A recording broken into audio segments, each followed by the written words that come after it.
When Edward got home that evening, he was not impressed with Percy's stunt. "Percy, you're very lucky Winston stopped in time. There could have been an accident. Why didn't you listen to what I told you?" I'm sorry, Edward. I've forgotten." "I wish Molly had your luck." "She wouldn't have had a chance anyway, Edward.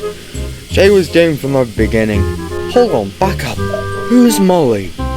"Oh, that's right. You boys weren't here yet." "Of course not, Edward. It was during the war." "Right. Well, you chaps want to know?" "Why, yes, of course. Who is she?" Long ago, before a railway was unified, many small railways existed on the island. One of these ran from Thomas's Junction all the way up to Lily's closed harbour. This railway was run by only one engine, and her name was Molly. When the railway was being set up, myself, Thomas and Winston met Molly. She was kind but could be rather bossy. She did not take kindly to foolishness. It was during the war when the railway came together and the island was not a stable place. Some people did not like Sodor being in the war. One night, one of these groups came to the station at the harbour and barged into Molly's cab.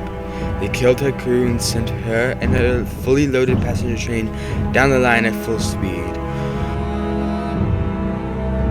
When she reached Lily's harbour, she crashed through the buffers and hasn't been seen since. When divers came to look for the wreckage, they found no train. A small number of people had survived the horrific ordeal and said when they left the submerged coaches, it was like the train disappeared. No one has ever found her in the water. It's not the last time anyone's seen her, however. Oh, what do you mean?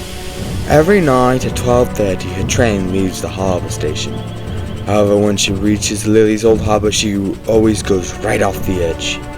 The other engines were shocked and spooked by the story. All except Gordon. Preposterous, Edward. I pulled the Midnight Express. I would have seen this wandering spectre. If you're so confident there's no ghost, then go out tomorrow and sleep in the storage shed that overlooks the station. You'll be able to see it right there. Fine, I will, said Gordon, and with that, he was determined to prove the other engines wrong. So the next evening, Gordon arrived for the night at the storage shed. The engines who lived inside were already asleep. Just then he heard a noise. Hello, Gordon. What are you doing here? Just as Percy spoke, his cylinder gave a loud boom and Percy stopped. I'm staying here with you, I guess. Oh no, you're trying to see Molly, right?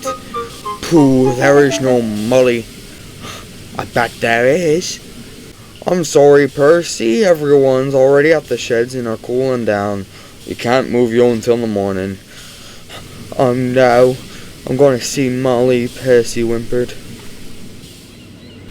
Darkness soon fell and Gordon dozed off. But Percy was awake. He was very frightened and skittish. He jumped at the slightest noise. Eventually, Percy too started to doze off.